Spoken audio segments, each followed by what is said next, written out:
नमस्कार साथियों, मैं प्रबल प्रताप शाही आपका साथी। आज से मैंने एक सीरीज शुरू करने की कोशिश कर रहा हूँ, प्रबल का जन संवाद। और विभिन्न उन विषयों पर हम बात करेंगे जो विषय अछूते रह गए हैं, जिसके अनछुए रह गए हैं, जिनके विषयों पर बात होती होगी। मैं ये नहीं कहता कि बात नहीं हो रही होगी, लगातार लोग, बाकी और लोग भी बात कर रहे हैं।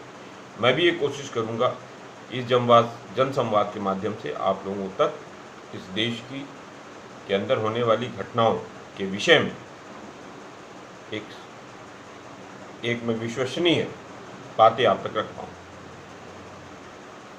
आज पहले विषय पे मैं बात करूँगा, वो विषय ये है कि कोरोना का जो महामारी इस देश के अंदर वर्तमान में है, उसके लिए जिम्मेदार कौन। और एक और चर्चा हो रही है कि पॉजिटिव बातें करिए, पॉजिटिविटी, इसके विषय में इस कैंपेन के पीछे कौन है।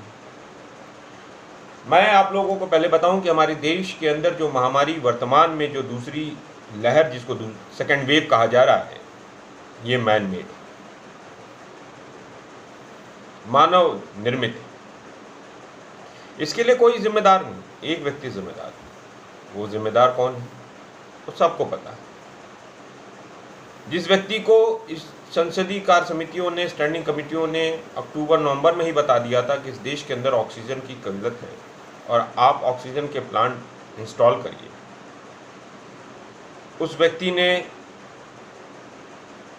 24 मार्च 2020 को 21 दिन का लॉकडाउन ये कहते कहा कि महाभारत का युद्ध है, 21 दिन में जीत गए थे और ये लॉकडाउन थोड़ा दिन और बढ़ सकता है और लॉकडाउन के दौरान हमारे देश के अंदर जो स्वास्थ्य सुविधाओं में कमी है उसको हम दूर करेंगे।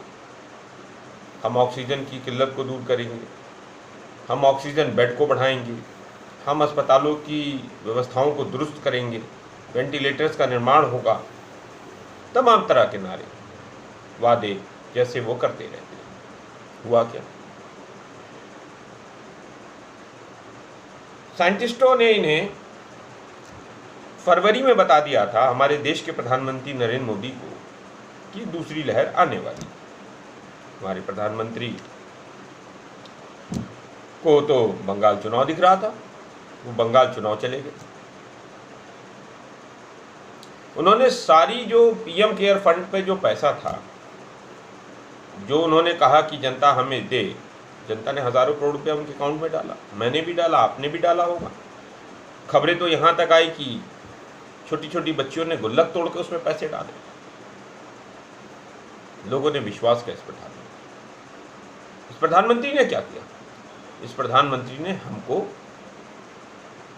न ऑक्सीजन सिलेंडर दिया, न हॉस्पिटल में बेड दिलाया, आईसीयू वेंटिलेटर्स के लिए मारे मारे लोग फिर रहे हैं। हमारे हिस्से में एक चीज आई, हमारे हिस्से में आई मौत,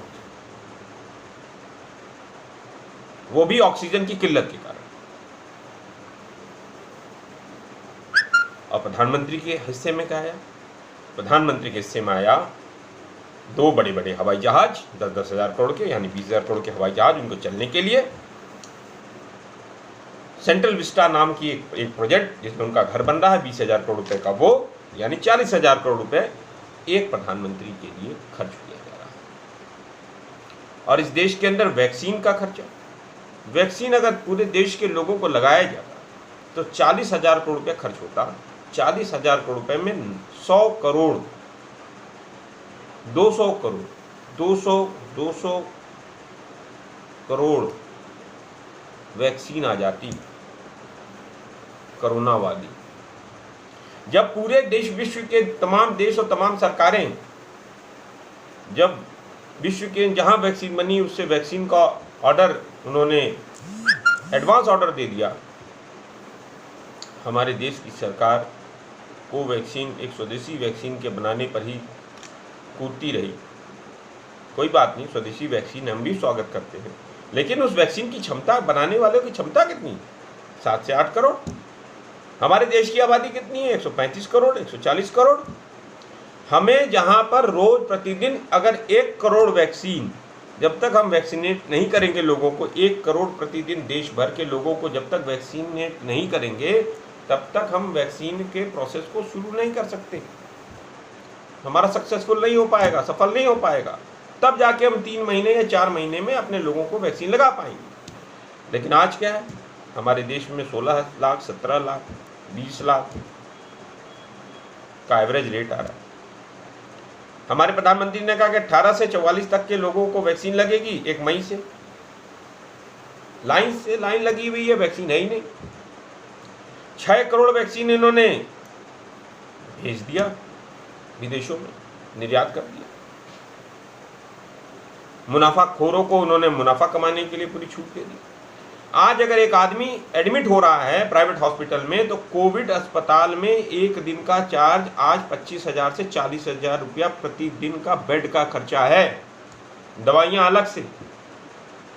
इस पर किसी केंद्र सरकार की कोई गाइडलाइंस नहीं। गाइडलाइंस होगी कैसे? विश्व के 20 एपिडेमिकोलॉजिस्ट जो होते हैं, एपिडेमिक से लड़ने के लिए 20 में से 15 भारतीय हैं। और हमारे जो प्रधानमंत्री ने जो कोर बनाया है, कमेटी बनाई है, उसमें कोई नहीं है। अमेरिका में फौची का नाम सुन रहे होंगे आप, वायरोलॉजिस्ट। हमारे देश में वायरोलॉजिस्टों को तो बस पुणे में बैठाए रखे। रिसर्च करने वाले आईसीएमआर के लोगों को इन्होंने, और खुद स्वयं ही प्रधानमंत्री तो खुद ही साइंटिस्ट हैं बड़े। कभी वो रविन्द्रनाथ टैगोर हैं, कभी वो साइंटिस्ट हैं। हो सकता है कुछ दिन बाद वो डॉक्टर की कोर्ट में आ जाएं, आला लटकाए हुए, और कहें कि ज्ञान देने में कोई भरोसा नहीं हमारे देश के प्रधानमंत्री। लोग मर रहे हैं और हमारे देश के प्रधानमंत्री मस्त होकर घूम रहे हैं, चुनाव में व्यस्त है। अब एक न्यूज़ और आ रही है, पॉजिटिव बोलिए। मैं भी सोच रहा था पॉजिटिव, मैंने कई बार कहा कि मित्रों से भी कहा, ये पॉजिटिव की बातें संघ कर रहा होगा। जब भी नरेंद्र मोदी के ऊपर या भारतीय जनता पार्टी की सरकार के ऊपर संकट आता है तो संघ ऐसी बातें करता है।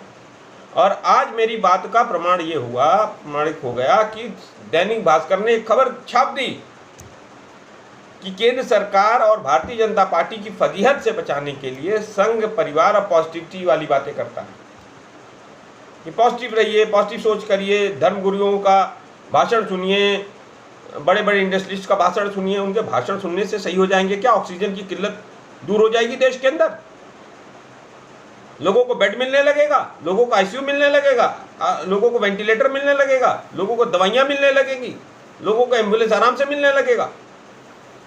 प्रधानमंत्री भी भाषण देगा, संघ के नेता भी भाषण देंगे, क्योंकि इन्होंने भोजन बैठक विश्राम के आगे तो इनको पता ही नहीं है। भोजन कर लो, बैठक कर लो, विश्राम कर लो, इन 3 के अलावा न संघ को पता है, न मोदी को पता है, हमारे देश के प्रधानमंत्री को। नरेंद्र मोदी जी ने अपनी पूरी टीम में राइट मैन नहीं रखा है, यस मैन रखा है। अगर वायरोलॉजिस्ट, एपिडेमियोलॉजिस्ट अगर हमारे कमेटी में होते तो नरेंद्र मोदी को बताते कि ये गलतियां हैं।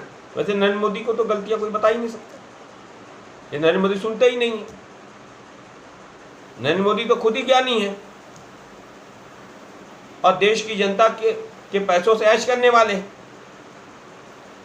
तो ये जो बातें मैं आज आपको बता रहा हूँ, इन विषयों को अगर आपको पसंद आए, समझ में आए, तो इसे आगे बढ़ाइए और मैं जागरूक करता रहूँ। आप अगर केस दर्ज करना चाहते हो प्रधानमंत्री, आप केस दर्ज कर सकते हो।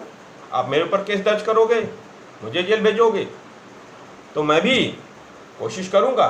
एक सामान्य जनता हूं, मेरे परदादा आज़ाद हिंद फौज में थे, इस देश की आज़ादी के लिए लड़े थे। तो जब हम अंग्रेजों से लड़ चुके तो तुम्हारे जैसे लोगों से हम नहीं डरते। तुम कहते हो, योगी आदित्यनाथ कहते हैं कि सब चंगासी, वहाँ पे लाशें जल रही हैं, ऑक्सीजन के सिलेंडर नहीं है, बेड नहीं है, कुछ नहीं है, लोग मर रहे हैं। तो केस कितने लोगों के ऊपर करोगे? केस करने से कुछ होने वाला नहीं है। इस देश को तो आपने शमशान और कब्रिस्तान में तब्दील कर दिया। धन्यवाद सर।